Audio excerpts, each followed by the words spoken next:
विद्यार्थी मित्रों good morning. આપણે પ્રકરણ નંબર 9 જૈવઅણુઓ બાયોમોલેક્યુલ્સ શું છે એની ચર્ચા ચાલુ કરી છે।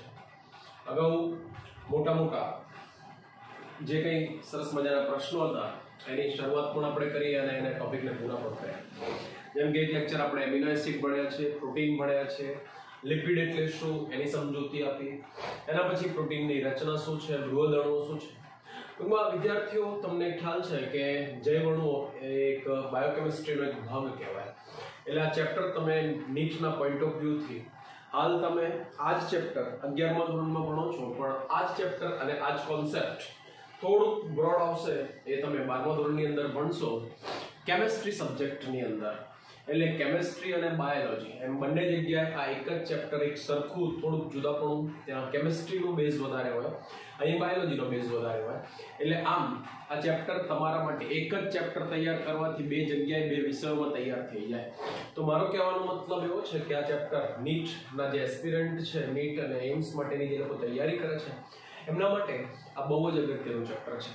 આજના લેક્ચરમાં બેટા આપણે બરાબર છે નવા જૈવ અણુ શું છે એની આપણે ચર્ચા ચાલુ કરીશું। તો મેં એક જૈવ અણુનું નામ લખ્યું છે અને આપણે કાર્બોહાઈડ્રેટ્સ બરાબર છે, કાર્બોહાઈડ્રેટ્સ અથવા આને બીજા શબ્દોમાં જો આપણે બોલવું હોય તો આને આપણે કાર્બોદિત તરીકે પણ ઓળખીએ। તો વિદ્યાર્થી મિત્રો કાર્બોહાઈડ્રેટ્સ બોલો અથવા કાર્બોદિત બોલો તો પણ ચાલે। વિદ્યાર્થીઓ આપણે પાઠની શરૂઆત કરી ત્યારે સમજૂતી આપેલી છે કે કાર્બોહાઈડ્રેટ્સ કે કાર્બોદિત કે પછી લિપિડ કે પ્રોટીન કે XYZ જે કંઈ છે એ અણુઓનો તમારે અભ્યાસ કરવો હોય, એનું જો એનાલિસિસ કરવું હોય, એનું જો પૃથ્થકરણ કરવું હોય તો તમારે શું કરવું પડે? તો આપણે પેલી એક પદ્ધતિ સમજાવેલી ખલદસ્તાવાળી। ખલદસ્તાની મદદથી તમે શું કરો કે ચોક્કસ જે ભાગ છે પ્રાણી પેશી કે વનસ્પતિ અંગનો ભાગ જે છે એને તમે શું કરો તો કે પિસ્ટલની અંદર એને વાટી લઈએ અને પછી કોટન જે ક્લોથ છે, ચીઝ ક્લોથ છે એને ગાળી લઈએ અને પછી જે નિષ્કર્ષણ નીચે પ્રવાહી ભાગ મળે એની અંદર માઇક્રોમોલેક્યુલ્સ હોય, સૂક્ષ્મ જૈવ અણુ હોય કે જેમનો અણુભાર 1000 ડાલ્ટનથી ઓછો હોય, અને બીજા કે જેમની ઉપર લુગ્નીના સ્વરૂપમાં જે રહી જાય છે એસિડ અદ્રાવ્ય ભાગ છે એની અંદર આપણને મેક્રોમોલેક્યુલ્સ મળે છે। એટલે કે બૃહદ જૈવ અણુઓ આપણને એમાં પ્રાપ્ત થાય છે। આ બૃહદ જૈવ અણુઓનું જો એનાલિસિસ કરવામાં આવે તો આપણને આવા પ્રોટીન છે, લિપિડ છે, કાર્બોદિત છે, ન્યુક્લિક એસિડ છે, આવા આપણને બહુ મોટા અણુઓ આપણને એમાંથી મળે છે। આપણે એની રચનાનો અભ્યાસ કરી શકીએ કે જે 1000 ડાલ્ટન કરતાં પણ વધારે અણુભાર ધરાવે છે। વિદ્યાર્થી મિત્રો આજે આપણે એની જ ચર્ચા કરીશું। કાર્બોહાઈડ્રેટ્સ, કાર્બોદિત શું છે? તો શબ્દ ઉપરથી તમને ખબર પડી જાય, બેને તમે છૂટા પાડો બેટા એટલે તમારું કામ બહુ ઈઝી થઈ જાય। કાર્બન અને હાઇડ્રો અને બરાબર છે વોટર, તો આ બંનેનું મિશ્રણ બરાબર છે, કાર્બો એટલે કે કાર્બન અને હાઇડ્રેટ્સ બરાબર, તો આને તમે આ રીતે લખી શકો, હાઇડ્રેટ્સ એટલે પાણી, વોટર, ઓકે। તો પહેલા કાર્બોહાઈડ્રેટ્સ જે છે એને હાઇડ્રેટ્સ ઓફ કાર્બન તરીકે ઓળખવામાં આવતા હતા, પણ પછી થોડોક સુધારો વધારો કરી અને હાલ એની જે રચના છે એની રચના એ મુખ્યત્વે બરાબર જેને આપણે હવે કાર્બોહાઈડ્રેટ્સ કે પછી કાર્બોદિત તરીકે ઓળખીએ છીએ। વિદ્યાર્થી મિત્રો કાર્બોદિત જે છે એને ભણતા પહેલા કાર્બોહાઈડ્રેટ્સ એ જટિલ અણુ બની જાય, પણ એને ભણતા પહેલા આપણે કેટલાક એના જે સબ યુનિટ્સ છે, એના જે કેટલાક એકમો જે છે એ એકમોનો આપણે શું કરીશું તો સાહેબ અભ્યાસ કરીશું। કાર્બોહાઈડ્રેટ્સ અથવા તો કાર્બોદિતની ખાસિયત એ છે જે ચોપડીમાં નથી આપેલું એવું હું બહુ પહેલા ભણાવીશ, બહુ બધું ભણાવીશ અને પછી ચોપડીનો ટોપિક ભણાવીશ, કારણ કે ચોપડીનો ટોપિક ભણવા જશો સીધું મેળ નહીં પડે, પહેલા તમારે આ જ ભણવું પડે। તો કાર્બોહાઈડ્રેટ્સ બરોબર છે એની જો રચનાનો આપણે અભ્યાસ કરીએ તો સાહેબ કાર્બોદિત એવા સંયોજનો છે જેમ કાર્બન, હાઇડ્રોજન અને ઓક્સિજન એના બંધારણની અંદર આવેલા, મેં અહીં લખ્યું છે બરોબર, બે પરમાણુ હાઇડ્રોજનના છે, એક ઓક્સિજનનો છે અને એક કાર્બનનો છે। તો કાર્બન, હાઇડ્રોજન અને ઓક્સિજન એના બંધારણની અંદર આવેલા હોય અને કાર્બોદિતની ખાસિયત એ છે કે સાહેબ કાર્બન મુખ્ય પરમાણુ જ છે, કાર્બન કે જેની સંયોજકતા પણ 4 જ છે બરાબર, પણ આ કાર્બનની સાથે હાઇડ્રોજન અને ઓક્સિજન પણ જોડાયેલા હોય, પણ કાર્બોદિતના બંધારણમાં કાર્બનની સાથે હાઇડ્રોજન અને ઓક્સિજનનું જે પ્રમાણ છે એ હંમેશા લગભગ આવું હોય, બે પરમાણુ હાઇડ્રોજનના હોય એની સામે એક પરમાણુ કોનો હોય તો સાહેબ એક પરમાણુ બરાબર ઓક્સિજનનો હોય. મોટા ભાગના બધા જ જે કાર્બોદિત છે એમાં આવું જ હોય, એક્સેપ્શનલ કેટલાક કાર્બોદિતમાં આવું ન પણ હોય. એટલા માટે આપણે જો કાર્બોદિતનું એક રાસાયણિક સૂત્ર બનાવવું હોય, જો એનું અણુસૂત્ર બનાવવું હોય તો આપણે અહીંયા આવું લખી શકીએ કે CN બરાબર છે અને કૌંસમાં H2O અને કૌંસની બહાર N. જો આનું તમે સિમ્પ્લિફિકેશન કરો તો CN H2N અને ON બને. તો આ શું બની ગયું તો કે સાહેબ કાર્બોદિતનું શું બની ગયું અણુસૂત્ર બની ગયું. પણ મેં તમને શું કહ્યું કે સાહેબ બધા જ કાર્બોદિત આ પ્રકારના હોતા નથી, મોટા ભાગના જ આ પ્રકારના હોય છે. જ્યારે બધા ના હોય, બધા જ આ પ્રકારના અને કેટલાક ના હોય ત્યારે છે ને એના અણુસૂત્રમાં શું કરવામાં આવે કે સાહેબ ફેરફાર કરવામાં આવે. એટલે અહીંયા આપણે શું કરીએ છીએ તો કે સાહેબ CN કૌંસમાં H2O અને બરાબર છે કૌંસની બહાર N લખીએ, જ્યાં N M પણ હોઈ શકે બરાબર છે અથવા ન પણ હોય, આવું આપણે લખી શકીએ છીએ. N બરાબર M હોય પણ ખરા અને M બરાબર N ન પણ હોઈ શકે. વિદ્યાર્થી મિત્રો, તો તમને પહેલા કાર્બોદિતનું મેં અણુસૂત્ર આપ્યું અને આના ઉપરથી તમને એ ખબર પડે કે સાહેબ કાર્બોદિતના બંધારણમાં કાર્બન પરમાણુ છે, જ્યાં N શું સૂચવે છે તો કે N A number of carbon સૂચવે છે. શું સૂચવે છે બેટા તો N એ શું છે તો કે સાહેબ N A number of carbon છે, કાર્બન પરમાણુની સંખ્યાનું સૂચન કરે છે એવું આપણે કહી શકીએ. અને એના બંધારણમાં બે પરમાણુ હાઇડ્રોજનના હોય, એની સામે દર વખતે એક પરમાણુ ઓક્સિજનનો હોય ને હોય જ, પણ કેટલીક વખતે આવું ન પણ હોય. વિદ્યાર્થી મિત્રો, જો કાર્બોદિતનો તમે અભ્યાસ કરો તો કાર્બોદિત એ મુખ્યત્વે 3 પ્રકારના હોઈ શકે છે. 3 પ્રકારના કયા હોઈ શકે તો સાહેબ પહેલો પ્રકાર જે છે એને આપણે નામ આપીએ તો કે સાહેબ એને આપણે શું કહીએ તો કે સાહેબ એને મોનોસેકેરાઇડ્સ કહેવાય. કાર્બોદિતને જ બીજા શબ્દોમાં છે ને બેટા શર્કરાઓ પણ કહે છે.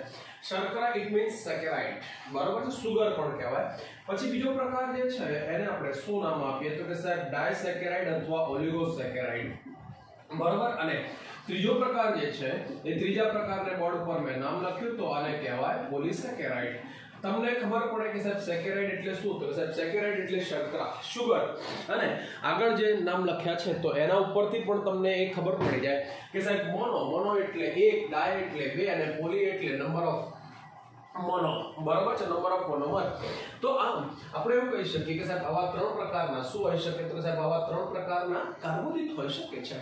ઓકે, મોનોસેકેરાઇડ તો કે સાહેબ એક જ શર્કરાનો અણુ, મોનો એટલે એક. ડાયસેકેરાઇડ તો સાહેબ શર્કરાના 2 અણુ એટલે ડાય કહેવાય. અને પોલિસેકેરાઇડ તો સાહેબ ઘણા બધા બરોબર મોનોસેકેરાઇડના એકમો એકબીજા સાથે જોડાય અને એક લાંબી ચેઇન બની જાય, લાંબી શૃંખલા બની જાય. તો આ જે લાંબી શૃંખલા છે એને પોલિસેકેરાઇડ તરીકે ઓળખ. તો બેટા પહેલા તો તમને આ 3 પ્રકાર શું છે એ નામ તમને ખબર પડી ગઈ. હવે થોડુંક આપણે ઝડપથી આ ત્રણેય પ્રકાર જે છે એ ત્રણેય પ્રકારનું થોડુંક ડિટેલ જોઈ લઈએ એટલે આપણને પોલિસેકેરાઇડ ભણતા ખબર પડી જાય. તો વિદ્યાર્થી મિત્રો, પહેલા મેં સમજૂતી આપી તો કે સાહેબ પહેલા શું લખ્યું તો કે પહેલા મોનોસેકેરાઇડ. મોનોસેકેરાઇડ એ એવું કહી શકાય કે સાહેબ કાર્બોદિતનું સૌથી સરળ સ્વરૂપ છે. કાર્બોદિતનું શું લખ્યું બેટા મેં તો કે સાહેબ કાર્બોદિતનું સૌથી સરળમાં સરળ જો કોઈ સ્વરૂપ હોય તો એ શું છે તો કે સાહેબ એને આપણે શું કહીએ તો કે એને મોનોસેકેરાઇડ તરીકે ઓળખવામાં આવે. તો પહેલી બાબત બહુ અગત્યની મેં લખી છે એટલે તમને બરાબર છે એ ખબર પડી જાય. બીજી બહુ અગત્યની બાબત એ છે કે કાર્બોદિતની ખાસિયત એ છે કે કાર્બોદિત બરાબર છે એ સ્વાદે કેવા હોય તો કે સાહેબ કાર્બોદિત અથવા જે સુગર તરીકે ઓળખાય, શર્કરા તરીકે ઓળખાય તો કે સાહેબ સ્વાદે ગળ્યા હોય. બીજી બહુ અગત્યની બાબત એ છે કે તેઓ કોષરસ પટલમાંથી કેવા છે તો સાહેબ કોષરસ પટલમાંથી પ્રવેશ પામી શકે છે એટલે કે તેઓ પ્રવેશશીલ છે. અને બીજું બહુ અગત્યનું એ કે સાહેબ તેઓ સરળ અણુ છે એટલે તેમનું જળ વિભાજન થઈ શકતું નથી. તો આ પહેલા આપણે જે સમજૂતી આપી એ મોનોસેકેરાઇડના ગુણધર્મો છે. બહુ જ સરળ શર્કરા છે, સરળ શર્કરા છે એટલા માટે અહીંયા આપણે એને શું કહીએ છીએ તો સાહેબ એને મોનોસેકેરાઇડ તરીકે ઓળખવામાં આવે. મોનોસેકેરાઇડ કે જેનું સૂત્ર પણ જો આપણે આપવું હોય તો કે સાહેબ મોનોસેકેરાઇડનું અણુસૂત્ર શું તો કે સાહેબ CN કૌંસમાં H2O અને કૌંસની બહાર N કે જે મોનોસેકેરાઇડનું શું થયું તો કે સાહેબ મોનોસેકેરાઇડનું અણુસૂત્ર છે. કાર્બોદિતની ખાસિયત એ છે કે સાહેબ કાર્બોદિતની અંદર કોઈ પણ બે પ્રકારના બરાબર છે, બેમાંથી કોઈ પણ એક પ્રકારના મુક્ત સમૂહ આવેલા હોય. શું આવેલા હોય બેટા તો કે સાહેબ એની અંદર છે ને મુક્ત સમૂહ આવેલા હોય. મુક્ત સમૂહ તરીકે કાં તો એની પાસે બરાબર CHO એટલે શું કહીએ તો કદાચ CHO એટલે કેમિસ્ટ્રીમાં તમે લોકો ભણો છો આને આલ્ડીહાઇડ સમૂહ કહેવાય અને એ જ રીતે બરાબર મુક્ત સમૂહ તરીકે શું આવેલું હોય તો કદાચ C ડબલ બોન્ડ O આવેલું હોય C ડબલ બોન્ડ O એટલે આપણને એ પણ ખબર છે કે સાહેબ આને કીટોન સમૂહ કહેવાય તો આ કાર્બોદિતની ખાસિયત છે ફરી બોલું કે સાહેબ કાર્બોદિતની ખાસિયત એ છે કે કાર્બોદિતની અંદર જે મોનોસેકેરાઇડ્સ છે એ મોનોસેકેરાઇડ્સની અંદર બેમાંથી કોઈ એક અથવા તો બધા જ કાર્બોદિતની અંદર બેમાંથી કોઈ એક આ મુક્ત સમૂહ તરીકે બેમાંથી કોઈ એક હોય જ બરાબર કાં તો મુક્ત સમૂહ તરીકે CHO હોય CHO એટલે શું બેટા તો સાહેબ આલ્ડીહાઇડ સમૂહ હોય અને કાં તો મુક્ત સમૂહ તરીકે શું હોય તો સાહેબ કાં તો મુક્ત સમૂહ તરીકે એની પાસે હાઇડ્રોજન કીટોન સમૂહ આવેલો હોય ટૂંકમાં આને આધારે આપણે હવે શું કરીએ તો સાહેબ જ્યારે કાર્બોદિતનું આપણે વર્ગીકરણ કરીએ છીએ કાર્બોદિતનું જ્યારે આપણે નોમેનક્લેચર કરીએ નામકરણ કરીએ ત્યારે હંમેશા કાર્બોદિતની ખાસિયત એ છે કે એની પાછળ ઓસ પ્રત્યય લગાડવામાં આવે કયો પ્રત્યય લગાડીશું બેટા તો કે સાહેબ એની પાછળ ઓસ પ્રત્યય લગાડી અને એનું આપણે શું કરીએ છીએ તો કે સાહેબ એનું આપણે નામકરણ કરીએ છીએ ઓસ પ્રત્યય લગાડી અને પછી આપણે એનું નામકરણ કરીએ એટલે કાર્બોદિત જે છે એનું નામકરણ આ પ્રકારે થાય જો આલ્ડીહાઇડ સમૂહ એમાં આવેલો હોય તો હવે આ પ્રકારના કાર્બોદિત અથવા તો આ પ્રકારની શર્કરાને હવે આપણે શું કહીશું તો કે સાહેબ આને આલ્ડોઝ શર્કરા તરીકે ઓળખવામાં આવે જો કીટોન સમૂહ એની અંદર આવેલો હોય તો હવે તમે આ પ્રકારની શર્કરાને શું કહો છો તો કે સાહેબ આ પ્રકારની શર્કરાને આપણે કીટોસ શર્કરા તરીકે પણ ઓળખવામાં આવે તો બેટા મેં પહેલા તમને બે પ્રકારના જે કાર્બોદિત છે એ બે પ્રકારના કાર્બોદિતનું શું સમજાવ્યું તો સાહેબ બે પ્રકારના જે કાર્બોદિત છે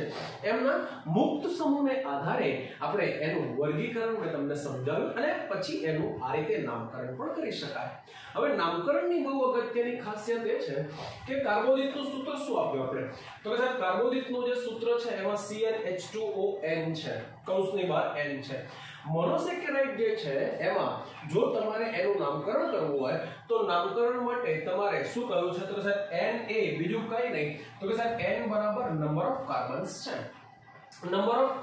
છે બરાબર કાર્બન પરમાણુની જે સંખ્યા છે એ કાર્બન પરમાણુની સંખ્યાને આધારે આપણે શું કરી શકીએ તો કે સાહેબ કાર્બન પરમાણુની જે સંખ્યા છે એ કાર્બન પરમાણુની સંખ્યાને આધારે આપણે એમનું શું કરી શકીએ તો સાહેબ આપણે એમનું વર્ગીકરણ કરી શકીએ છીએ ચલો બોર્ડ ઉપર જુઓ એટલે તમને આવડી જ જશે તો કે સાહેબ કાર્બનની સંખ્યા n બરાબર જો તમે n બરાબર 3 લો તો હવે આની અંદર તમે 3 મૂકી દો બરાબર તો આનું સૂત્ર શું થાય તો n બરાબર 3 લો સૂત્ર શું છે આપણી પાસે તો કે સાહેબ Cn કૌંસમાં H2O અને કૌંસની બહાર n ચલો તમે n બરાબર શું મૂકો તો કે સાહેબ 3 મૂક્યો તો હવે શું બની જશે તો કે સાહેબ C3 પછી H2 3 દુ 6 અને O3 એટલે કે C3H6O3 તો 3 એ આપણે કેમિસ્ટ્રીમાં આવું બોલે ટ્રાય અને પાછળ શું લગાડવાનું કીધું તમે સાહેબ પ્રત્યય લગાડવાનું કીધું બરાબર કયો પ્રત્યય તો સાહેબ પોસ તો આનું નામકરણ શું થઈ જાય તો સાહેબ આનું નામકરણ ટ્રાયોસ થઈ જાય બરાબર પણ જો ટ્રાયોસના બંધારણમાં આલ્ડીહાઇડ સમૂહ આવેલો હોય તો હવે એને આપણે શું કહીએ તો સાહેબ એને આલ્ડોટ્રાયોસ કહેવાય જો ટ્રાયોસના બંધારણમાં કીટોન સમૂહ આવેલો હોય તો હવે એને આપણે શું કહીએ તો કે એને આપણે કીટોટ્રાયોસ તરીકે ઓળખીએ વિદ્યાર્થીઓ ફરી એક વખત ધ્યાનથી જુઓ મેં તમને શું શીખવાડ્યું તો કે સાહેબ મોનોસેકેરાઇડ્સ જે છે એ મોનોસેકેરાઇડ્સનું નામકરણ વર્ગીકરણ મુખ્યત્વે આપણે અહીંયા કાર્બન પરમાણુની સંખ્યા એના બંધારણમાં કેટલી છે એને આધારે આપણે એનું વર્ગીકરણ કે નામકરણ કરી શકીએ બરાબર જો તમે n બરાબર 3 લઈ શકો તો સૂત્ર શું બની જાય તો સાહેબ C3H6O3 મોટે ભાગે મોનોસેકેરાઇડ્સની ખાસિયત એ છે કે મોનોસેકેરાઇડ્સની અંદર બરાબર કાર્બન પરમાણુની સંખ્યા 3 થી ચાલુ કરી અને 9 સુધીની હોઈ શકે 3 થી શરૂ કરી અને કેટલા સુધી હોય તો સાહેબ 3 થી શરૂ કરી અને 9 સુધી હોય એટલે સૂત્ર શું બની ગયું તો સાહેબ C3H6O3 એટલે કહેવાય શું 3 એટલે ટ્રાય એટલે બરાબર અને પાછળ ઓસ પ્રત્યય તો હવે આપણે એને શું કહીએ તો સાહેબ ટ્રાયોસ પણ ટ્રાયોસ કયા પ્રકારની છે તો જો એના બંધારણમાં ટ્રાયોસના બંધારણમાં જો આલ્ડીહાઇડ સમૂહ હોય તો હવે એ ટ્રાયોસ શું કહેવાય તો સાહેબ આલ્ડોટ્રાયોસ કહેવાય જો એના બંધારણમાં કીટોન સમૂહ હોય તો એ ટ્રાયોસ શું કહેવાય તો સાહેબ કીટોટ્રાયોસ કહેવાય તો વિદ્યાર્થીઓ અહીંયા મેં તમને એક સરસ મજાની પહેલા સમજૂતી આપી કે સાહેબ મોનોસેકેરાઇડ્સ જે છે એ મોનોસેકેરાઇડ્સ નું આપણે નામકરણ કઈ રીતે કરી શકીએ. હવે હું બધા નામ લખતો નથી બરાબર. જો n બરાબર 4 હોય તો 4 એટલે ટેટ્રા બરાબર. તો તમે એનું નામકરણ શું કરતો સાહેબ ટેટ્રોસ કહેવાય. n બરાબર શું તો કે સાહેબ n બરાબર 5 હોય તો હવે એનું નામકરણ તો કે 5 એટલે પેન્ટા. તો એને આપણે શું કહીએ સોરી એને આપણે શું કહીએ તો કે સાહેબ એને આપણે પેન્ટોસ કહીએ બરાબર છે. જો n બરાબર 6 હોય તો હવે એનું નામકરણ કરવું હોય તો કે સાહેબ n બરાબર 6 તો એને આપણે શું કહીએ તો સાહેબ એને હેક્સા એટલે હેક્સોસ કહેવાય. n બરાબર 7 તો આપણે એને હેપ્ટા તો એને આપણે શું કહીએ તો સાહેબ એને હેપ્ટોસ કહેવાય. n બરાબર 8 લો તો ઓક્ટા તો n બરાબર 8 તો ઓક્ટા તો પાછળ ઓસ લગાડો એટલે ઓક્ટોસ સોરી. હવે જો n બરાબર તમે શું લો છો તો કે સાહેબ n બરાબર જો આપણે 9 લઈ લઈએ તો એ શું થઈ જાય તો કે સાહેબ નેનોસ થઈ જાય. બરાબર. તો વિદ્યાર્થીઓ તમને ખબર પડી ગઈ કે અહીંયા આપણે એનું વર્ગીકરણ આ રીતે કરી શકીએ. વિદ્યાર્થી મિત્રો તો મેં પહેલા તમને એક સરસ મજાની આની સમજૂતી આપી. કાર્બોદિત એ બીજું કઈ નહીં બેટા પણ કાર્બોદિત માટે જો તમારે બીજું કંઈક બોલવું હોય તો કે સાહેબ કાર્બોદિત એ એક પ્રકારના શું છે તો કે સાહેબ કાર્બોદિત એ એક પ્રકારના શું છે તો કે સાહેબ પોલીહાઇડ્રોક્સી આલ્કોહોલ જ છે.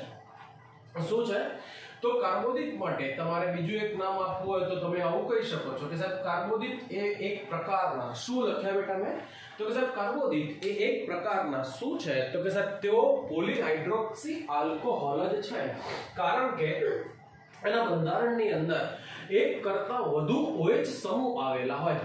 પોલીહાઇડ્રોક્સી આલ્કોહોલ એટલે શું તો કે સાહેબ એના બંધારણમાં આલ્કોહોલ તો કે સાહેબ આ OH સમૂહ પણ પોલી એટલે શું તો કે સાહેબ વધારે બરાબર. એટલે એના બંધારણમાં એક કરતા વધુ શું આવેલા હોય તો કે સાહેબ એક કરતા વધુ પોલીહાઇડ્રોક્સી આલ્કોહોલ આવેલા હોય.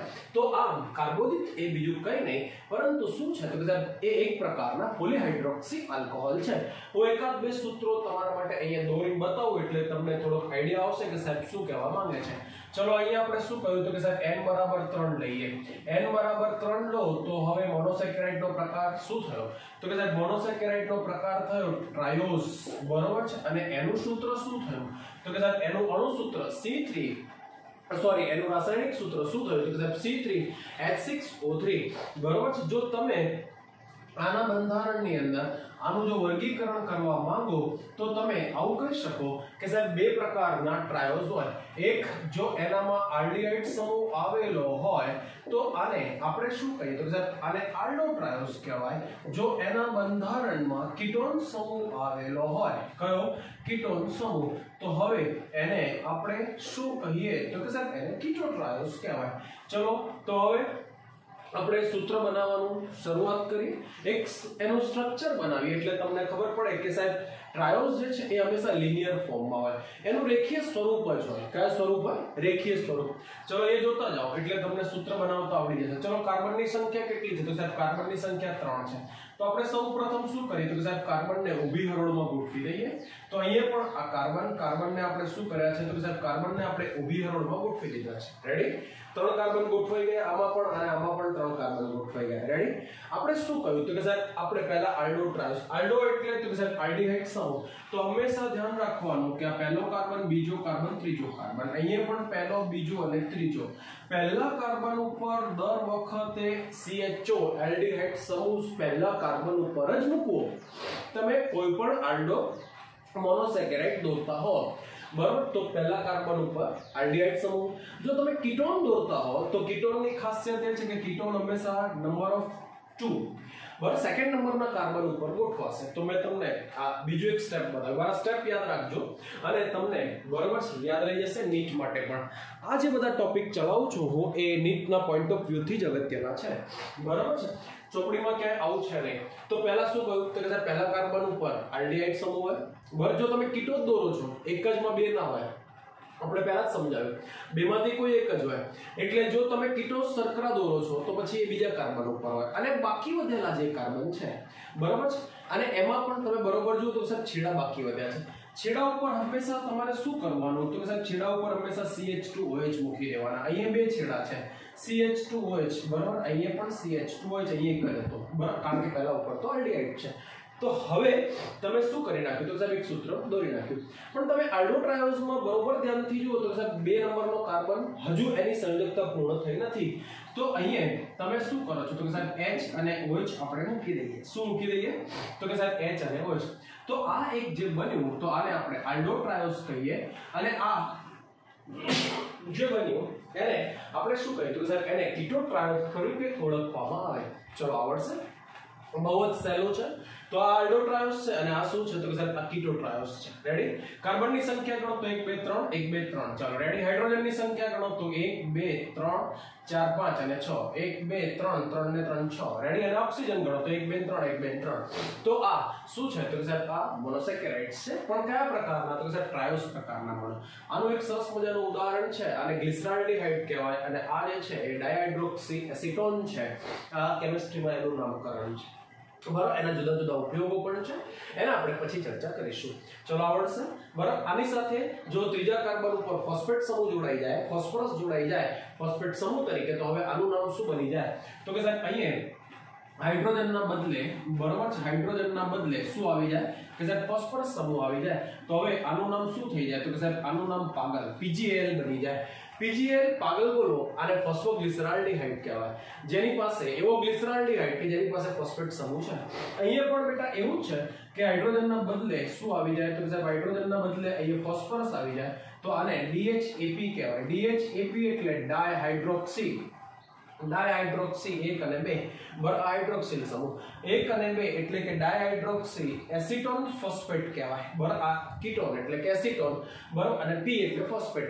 તો આ બંને શર્કરાઓ જે છે એ દિવાળી પછીના ચેપ્ટરોમાં આપણે ભણીશું કે આ બંને શર્કરાઓ બરાબર કેટલી અગત્યની છે. આ બંને શર્કરાઓ એ ખાસ કરીને વનસ્પતિની અંદર ચાલતી પ્રકાશ સંશ્લેષણની પ્રક્રિયામાં ભાગ લે છે, અને પ્રાણીઓ વનસ્પતિ બંનેમાં થતી જે શ્વસનની બહુ અગત્યની પ્રક્રિયા છે, જેમાં ATP નું નિર્માણ થાય છે, એમાં તેઓ અગત્યનો ભાગ ભજવે છે. તો મેં તમને એક સરસ મજાની શર્કરા શીખવાડી. શું નામ હતું બેટા? એને ટ્રાયોસ. આપણા માટે અગત્યની જો શર્કરાઓ હોય તો આપણા સજીવ શરીરની અંદર બહુ અગત્યની જો શર્કરા છે એ મોટે ભાગે આવી 5 શર્કરા છે બરાબર છે. એક છે ટ્રાયોસ છે, બીજી કઈ છે? તો કે સાહેબ બીજી પેન્ટોસ છે, અને જેનું વારે ઘડીએ આપણને કામ છે એવી એક શર્કરા છે, એને હવે આપણે શું નામ આપીએ? તો કે સાહેબ એને શું કહીએ? તો કે સાહેબ C6H12O6 બરાબર. તો આને કહેવાય હેક્ઝોસ બરાબર છે. તો મોનોસેકેરાઇડના જે પ્રકાર છે એ મોનોસેકેરાઇડના પ્રકારની અંદર મેં તમને પહેલા એક વાત કરી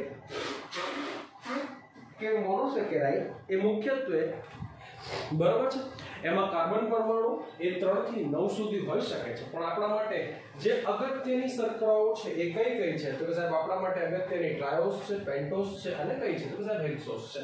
હું થોડાક સૂત્રો બનાવીશ જેથી કરીને તમને સરળતા રહેશે બરાબર છે, કારણ કે ચોપડીમાં આકૃતિઓ પણ આપેલી છે, રચના પણ આપેલી છે, અને પછી પોલિસેકેરાઇડ્સ પણ આપેલા છે. તો આપણે એને સમજવાનો પ્રયત્ન કરીએ અને આપણું કામ ઈઝી કરીએ. ચલો રેડી. તો હવે આપણે શું કરીએ? તો સાહેબ ટ્રાયોઝના બદલે બરાબર છે, ટ્રાયોઝના બદલે અહીંયા જોજો બધા આવડી જશે. ટ્રાયોઝના બદલે હવે આપણે પેન્ટોઝ લઈએ. તો કે પેન્ટોઝનું સૂત્ર શું? તો કે સાહેબ C5H10O5 બરાબર છે. C5H10O5 ગુજરાતીમાં અહીંયા મેં લખ્યું તો આને પેન્ટોઝ કહેવાય. તો ફરી પાછા પેન્ટોઝ, તો ટ્રાયોસની જેમ પેન્ટોઝના પણ આવા 2 જ પ્રકાર હોય. કેટલા પ્રકાર હોય? કે સાહેબ 2 પ્રકાર હોય. 2 પ્રકાર કયા કયા? તો કે સાહેબ એક આલ્ડોપેન્ટોઝ છે, અને બીજો કયો છે? તો કે સાહેબ બીજો જે છે એને આપણે શું કહીએ? તો બાજુમાં લખ્યું મેં, એને કીટોપેન્ટોઝ તરીકે ઓળખીએ. તો 2 પ્રકાર થઈ ગયા. હવે આલ્ડોપેન્ટોઝ છે ને બેટા, એમાં પણ ફરી પાછા આવા આપણને 2 ઉદાહરણો જોવા મળે છે. કેટલા? તો કે સાહેબ 2 ઉદાહરણો જોવા મળે છે. 2 ઉદાહરણો કયા કયા છે? તો બોર્ડ ઉપર બરોબર ધ્યાનથી જુઓ. એક નામ મેં લખ્યું છે, તો આને શું કહીએ આપણે? તો કે સાહેબ આને રિબોસ કહેવાય. અને આવી જ બીજું એક શર્કરા છે, બીજું એક નામ છે, આને આપણે શું કહીએ? તો કે સાહેબ આને ડીઓક્સીરિબોસ કહેવાય. ચલો મારી સાથે બોલો બધા. પેન્ટોઝ કેટલા પ્રકારના? તો કે સાહેબ પેન્ટોઝની અંદર આપણે 2 ઉદાહરણ આપ્યા. કયા પેન્ટોઝ? તો કે સાહેબ આલ્ડોપેન્ટોઝ. આલ્ડોપેન્ટોઝના 2 ઉદાહરણ કયા કયા? તો કે સાહેબ એક રિબોસ અને બીજો કયો? તો કે સાહેબ ડીઓક્સીરિબોસ. અને પેન્ટોસમાં બીજું એક ઉદાહરણ અહીંયા લખ્યું આપણે કીટોપેન્ટોસ, અને કીટોપેન્ટોસનું જે ઉદાહરણ છે એ ઉદાહરણ બોર્ડ ઉપર લખું, તમારે પણ થોડુંક યાદ રાખવું. જે વિદ્યાર્થીઓ નીટને ફોકસ કરતા હોય બરાબર, તો એમના માટેનું જે સૂત્ર છે એ રિબ્યુલોસ છે. કયું છે બેટા? તો કે સાહેબ એ રિબ્યુલોસ છે. તો પહેલા તો મેં અહીંયા તમને આવા બે પ્રકાર આલ્ડોપેન્ટોસ અને કીટોપેન્ટોસ આપ્યા. આલ્ડોના બે ઉદાહરણ આપ્યા, તો કે સાહેબ એક રિબોસ છે, બીજું કયું છે કે સાહેબ ડિઓક્સીરિબોસ છે. કીટો તો કે સાહેબ એનું ઉદાહરણ છે રિબ્યુલોસ. ચલો રેડી આઈ સુધી. હવે તો કે સાહેબ હવે આપણી ફોર્મ્યુલા પ્રમાણે આપણે શું કરતા જઈએ, તો કે સાહેબ આપણે બરાબર એનું રાસાયણિક સૂત્ર બનાવતા જઈએ, એનું બંધારણીય સૂત્ર બનાવીએ. ચલો કેટલી સંખ્યા છે કાર્બનની? તો કે સાહેબ કાર્બનની સંખ્યા છે 5. તો પહેલું સ્ટેપ શું છે મારું કે સાહેબ દરેકમાં બરાબર કાર્બનની સંખ્યા ઊભી હરોળમાં ગોઠવી દઈએ. અહીંયા પણ કાર્બનની સંખ્યા શું કરીએ તો સાહેબ ઊભી હરોળમાં ગોઠવી દઈએ. ચલો રેડી. નંબર ઓફ કાર્બન કેટલા થઈ ગયા? તો સાહેબ 5 નંબર ઓફ કાર્બન છે. એ જ રીતે રિબ્યુલોસ જે છે એની અંદર પણ હવે બરાબર છે, આને ભૂસી નાખો એટલે સમજવામાં મજા આવશે. તો આની અંદર પણ આપણે શું કરીએ તો સાહેબ નંબર ઓફ કાર્બનને આ રીતે ગોઠવી દઈએ, 3 4 અને આ 5. ચલો ક્લિયર? હા કે ના? તો એક મેં તમને સરસ મજાની શું આપી, તો સાહેબ એક સરસ મજાની સમજૂતી આપી. ચલો આવડી જશે બધાને.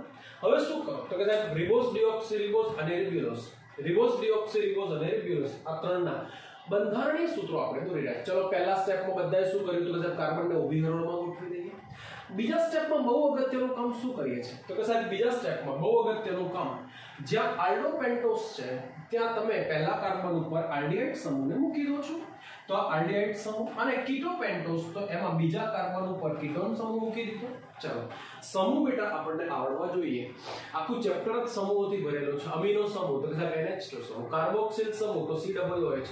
12મા ધોરણમાં કેટલાક છોકરાઓ આવી જાય અને 12મું પૂરું થવા આવે ને આપણે પૂછીએ કે કાર્બોક્સિલ સમૂહનું સૂત્ર બોલ. બરાબર છે, હું જો જીવ વિજ્ઞાનનો સાહેબ થઈને કેમિસ્ટ્રી આટલું સરસ જાણતો હોઉં તો તમારા ભાગે પણ કેમિસ્ટ્રી તમારી ફરજ બને છે કે સાહેબ એને ડીપલી આપણે સમજીએ. ઓકે, તો અહીંયા મેં તમને બીજા સ્ટેપમાં શું કરાવી આપ્યું તો કે સાહેબ સમૂહ મૂક્યા. મારું ત્રીજું સ્ટેપ શું હતું? થોડી વાર પહેલા આપણે ટ્રાયોસ દોર્યું જ છે. તો કે સાહેબ છેડાના કાર્બન ઉપર CH2 મૂકી દઈએ. આની પાસે એક જ છેડો છે નીચેનો CH2OH, આની પાસે પણ એક જ છેડો છે CH2OH, અને આની પાસે બે ફ્રી છેડા છે, એક છે ઉપર CH2OH અને બીજો છે નીચે CH2OH. ચલો રેડી? હા કે ના? તો મેં એક સરસ મજાની તમને સમજૂતી આપી. શું સમજૂતી આપી તો કે સાહેબ 3 સ્ટેપ પૂરા કરી નાખ્યા. હવે છેલ્લું સ્ટેપ આપણું શું છે તો કે સાહેબ બાકી વધેલા બધા કાર્બન ઉપર શું કરીએ આપણે તો કે સાહેબ બાકી વધેલા બધા કાર્બન ઉપર ડાબી બાજુ H અને જમણી બાજુ OH મૂકી દઈએ, એટલે આપણું કામ ઈઝી થઈ જાય. રેડી? ચલો તો ડાબી બાજુ H, જમણી બાજુ OH, ડાબી બાજુ H, જમણી બાજુ OH, H અને OH. ચલો આવડી ગયું? થઈ ગયું સરસ મજાનું? તો કે સાહેબ HOH એટલે રિબોસ થઈ ગયું. બરાબર છે. અહીંયા પણ ડિઓક્સીરિબોસ તો કે સાહેબ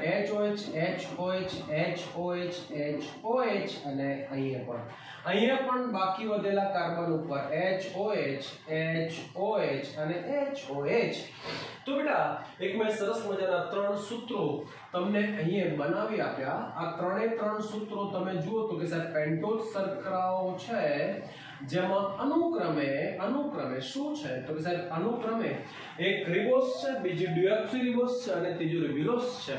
બરોબર છે બેટા, તમે ધ્યાનથી જુઓ અને મારા આ ફોર્મ્યુલા પ્રમાણે તમે જો સૂત્ર બનાવશો તો ઓબ્વિયસલી તમે એવું કહી શકશો કે સાહેબ આ આપણને આવડે. ઓકે, પણ તમે આલ્ડોપેન્ટોસને બરોબર ધ્યાનથી જુઓ. આપણે બે જુદા જુદા ઉદાહરણ આપેલા છે. એક રિબોસ છે અને બીજું કયું છે તો સાહેબ બીજું ડિઓક્સીરિબોસ છે. એક રિબોસ છે અને બીજું કયું છે તો સાહેબ ડિઓક્સીરિબોસ છે. બરાબર છે? તો બંનેનું તમને સ્ટ્રક્ચર કેવું લાગે તો સાહેબ એક સરખું લાગે છે, કોઈ જગ્યાએ ક્યાંય તફાવત નથી, પણ નામ તો જુદા જુદા છે. નામ જુદા હોય તો પછી બંધારણીય સૂત્રો પણ જુદા હોય. એટલે બહુ અગત્યનો મુદ્દો નીટમાં વારે ઘડીએ પૂછાય છે કે ડિઓક્સીરિબોસ જે છે એમાં એક ઓક્સિજન ઓછો હોય. ડિઓક્સીરિબોસની ખાસિયત એ છે કે સાહેબ ડીઓક્સીરિબોઝ જે છે એમાં બીજા કાર્બન ઉપર એક ઓક્સિજન કેવો, તો કે સાહેબ બીજા કાર્બન ઉપર એક ઓક્સિજન ઓછો હોય. તો હવે તમને એક ખબર પડી ગઈ શું, તો કે સાહેબ ડીઓક્સીરિબોઝના બંધારણમાં એક ઓક્સિજન ઓછો હોય બીજા કાર્બન ઉપર, એટલે હવે રિબોઝ અને ડીઓક્સીરિબોઝમાં મેજર ડિફરન્સ ઊભો થઈ ગયો. બંનેમાં બહુ મોટો તફાવત ઊભો થઈ ગયો. શું તફાવત ઊભો થયો, તો કે સાહેબ રિબોઝનું સૂત્ર ઉપર લખેલું છે એ પ્રમાણે કે સાહેબ C5H10O5, તો ડીઓક્સીરિબોઝનું સૂત્ર શું, તો કે સાહેબ C5H10 એક ઓક્સિજન ઓછો એટલે O4 બને.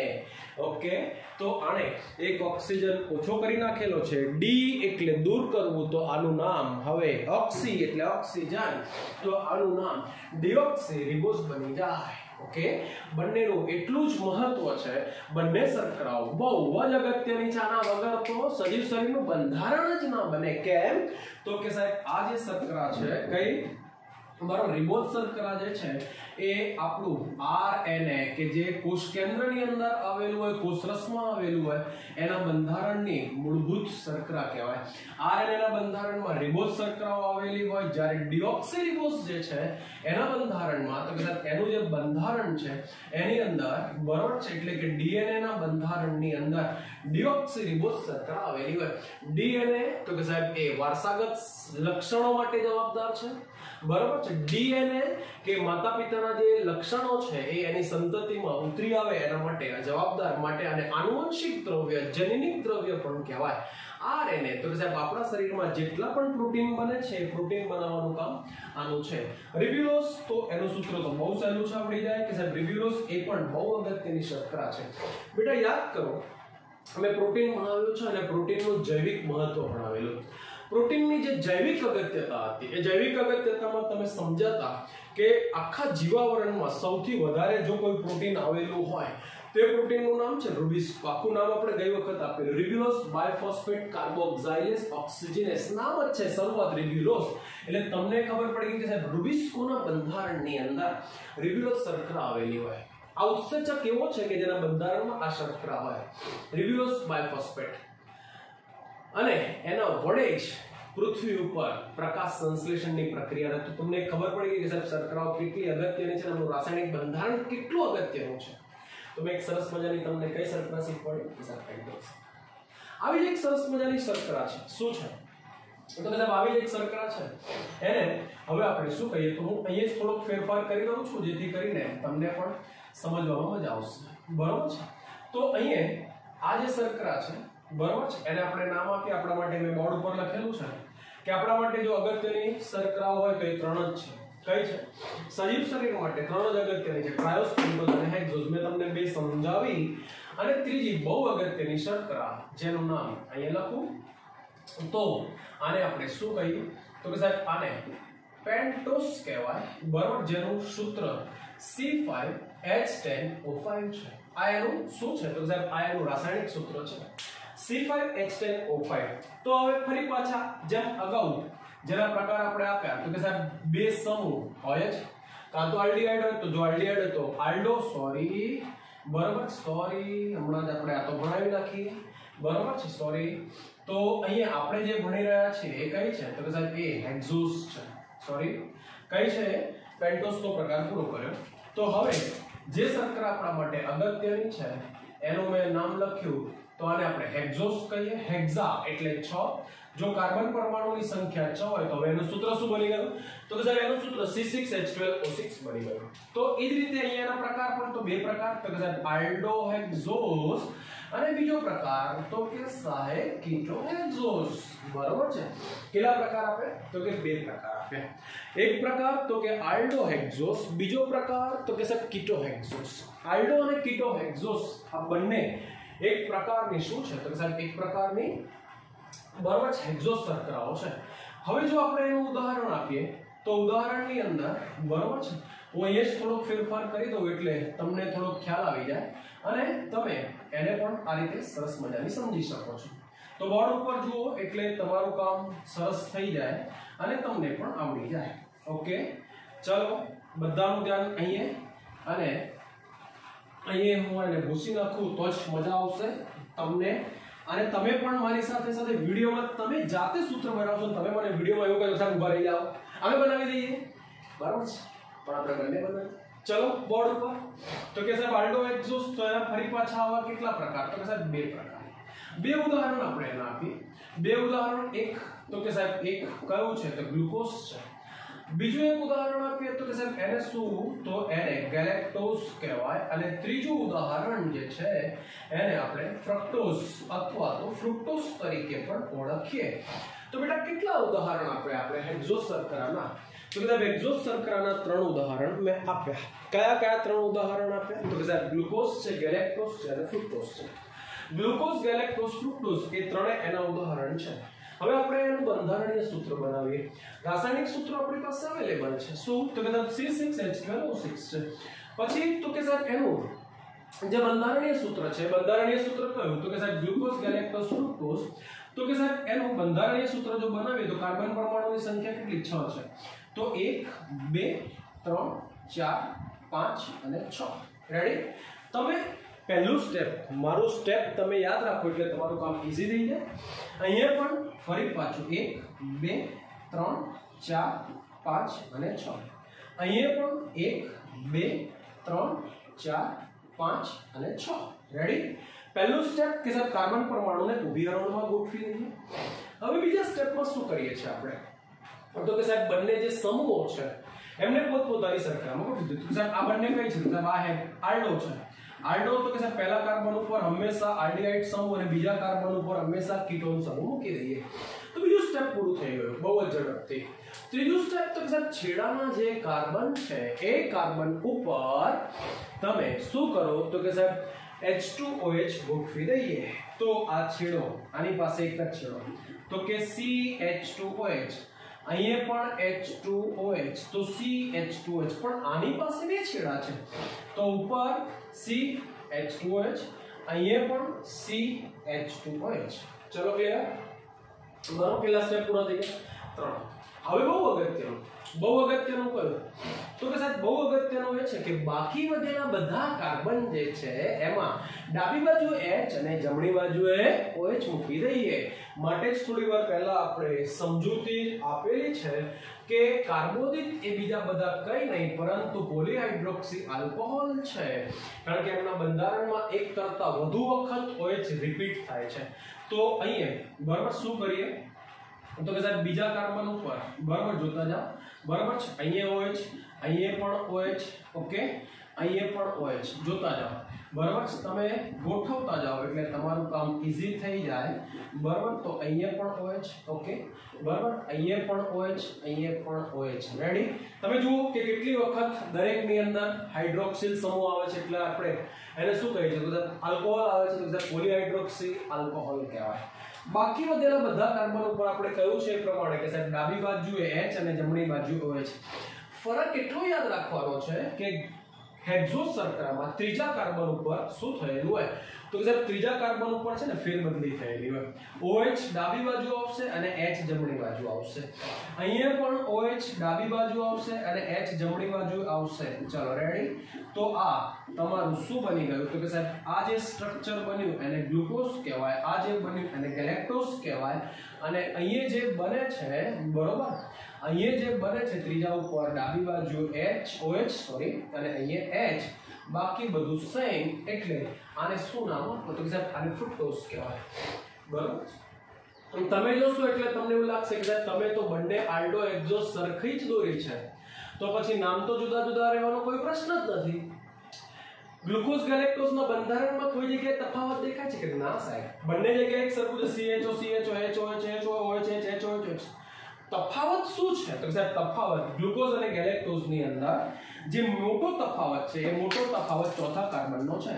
ચોથા કાર્બન ઉપર OH જે છે ગેલેક્ટોઝના બંધારણમાં જમણી બાજુને બદલે ડાબી બાજુએ આવેલો હોય. એટલે હવે તમે અહીંયા એવું કહી શકો કે સાહેબ ચોથો કાર્બન જે છે એ ચોથા કાર્બન ઉપર OH અને H ની જે ગોઠવણી છે એને આધારે આપણે ગ્લુકોઝ અને ગેલેક્ટોઝને ઓળખી શકીએ.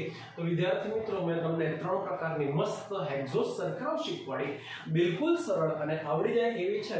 હેક્ઝોસ તો કે સાહેબ હેક્ઝોસ નું પહેલું ઉદાહરણ આલ્ડો હેક્ઝોસ તો ગ્લુકોઝ, ગ્લુકોઝ આપણે જાણીએ છીએ એ પ્રમાણે શક્તિનો સ્ત્રોત છે, બરાબર છે, આપણને શક્તિ પૂરી પાડે છે.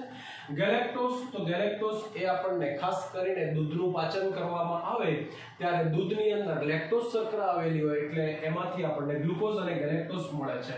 તો આ દૂધમાં રહેલી શર્કરા કહેવાય.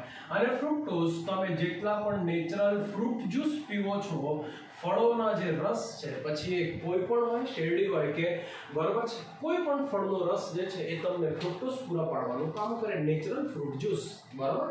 તો આ બધા જ હેક્ઝોસ એ સજીવ શરીર માટે એવું કહી શકાય કે સાહેબ સજીવ શરીર માટે શક્તિ પ્રદાન કરવાનું કામ કરે છે, શક્તિ આપવાનું કામ કરે. તો વિદ્યાર્થી મિત્રો, આજના લેક્ચરમાં મેં તમને બહુ સરસ મજાની સમજૂતી આપી. ઓકે, તો આજના લેક્ચરની અંદર આપણે અહીંયા સુધી રાખીએ. આવતા લેક્ચરમાં આપણે સરસ મજાની ડાયસેકેરાઇડની સમજૂતી અને પછીના લેક્ચરમાં પોલિસેકેરાઇડ ભણીશું. Okay, good by.